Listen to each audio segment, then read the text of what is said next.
Seeking revenge because his wife left, Part 3. Julian's new plan took shape over the following weeks. He knew Mara well enough to anticipate her routines, her weaknesses, even her fears. He didn't want to confront her directly, not yet. Instead, he aimed to haunt her life from the edges, untraceable, making her feel the same instability and helplessness she had left him with. The first phase was subtle. He set up a series of anonymous messages, crafted carefully so they'd appear harmless but unsettling. He sent flowers to her workplace, signed with Ethan's name, but with details only Julian would know. Her favorite scent, a nickname only he had called her by, enough to make her wonder how Ethan could possibly know such intimate things. She'd brush it off, maybe laugh it away, but the seeds of doubt would be planted. Next, he escalated things a little further. One day, he drove to her neighborhood and left a familiar item, a small bracelet she'd lost years ago, one she had cherished, right on her front step. He could imagine the look on her face when she found it, the shock of seeing something she thought was lost forever, showing up in the place where she felt safest. The small disturbances began to take their toll on Mara.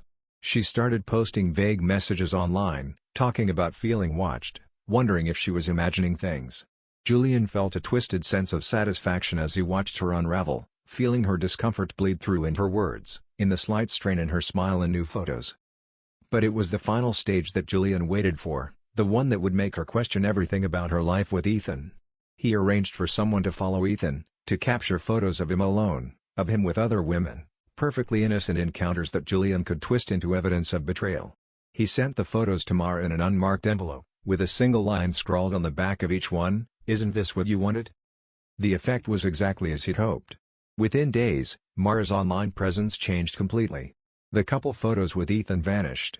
The cheerful posts turned cryptic, and the once public relationship details disappeared.